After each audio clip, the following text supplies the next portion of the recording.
Ladies and gentlemen, Call of Duty is so back. Of course, I'm just being ironic, but on a serious note, it's not surprised that the Black Ops 7 multiplayer review trailer was going to bomb, and this has stemmed from a plethora of reasons. Starting with the most obvious, Call of Duty has unfortunately lost its identity by attempting to ride the Fortnite wave, and Battlefield seized the opportunity to go back to its roots and pull back in both its OG fan base and the already burnt out Call of Duty fan base that's sick and tired of the same BS that comes with every Call of Duty every single year. Now, if only this were the only issue plaguing Call of Duty, we could let it slide, but nope, there's more. If we look at the player count for the Battlefield 6 beta, it smashed records. As for Black Ops 6 player count, it's looking pretty grim, which leads me to believe the Black Ops 7 open beta might be a dumpster fire. On the other hand though, that could send alarm bells ringing with the Call of Duty team so they could do some damage control and roll back some of the most controversial features Call of Duty has implemented. Skill-based matchmaking with EMM baked in. This has sparked even discussions and outrage in the community, with many players even quitting Call of Duty due to the sweatiness in public lobbies, including myself.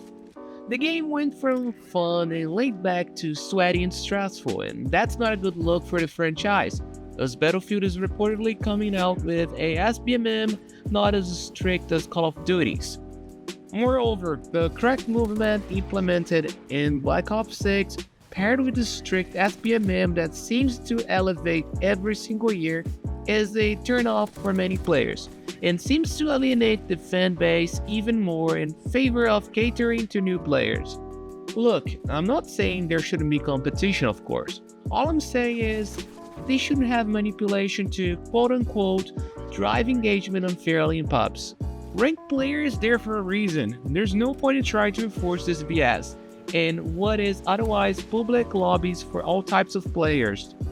Another aspect people often overlook is the monetization model. Every Call of Duty now feels like it's pushing microtransactions harder than ever, with battle passes, skins, and bundles that often feel necessary to stay relevant in-game. Combine that with sweaty public lobbies and strict SBMM, and you're asking casual players to invest more time and money just to compete, or even to enjoy the game casually.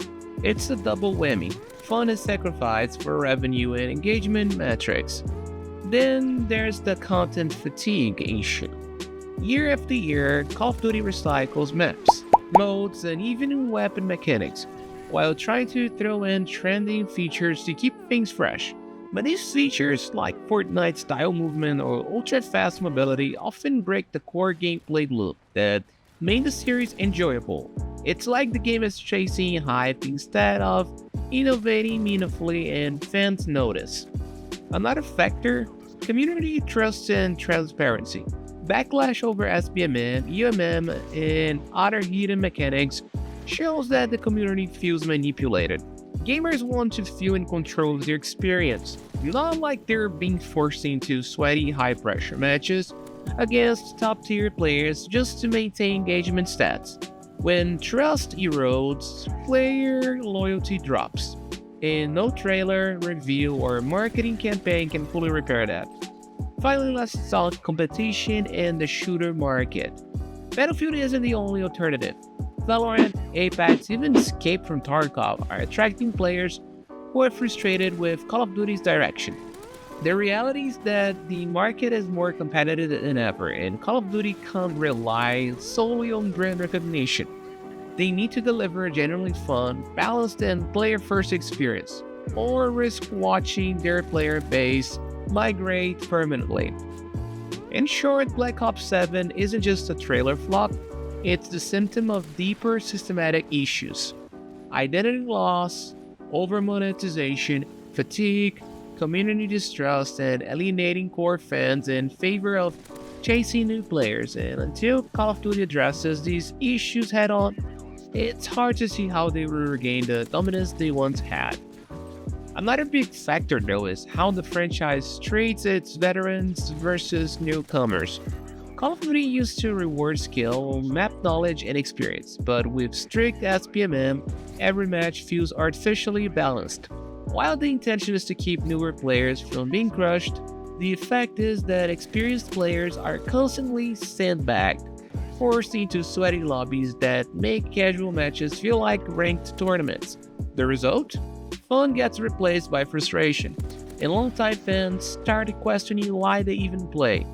The competitive culture Call of Duty has created also contributes to burnout. Every patch, update, or new game mode seems designed to maximize grind and engagement, not enjoyment. Between leveling up, completing challenges, and chasing seasonal rewards, the gameplay loop has shifted from casual fun to obligation.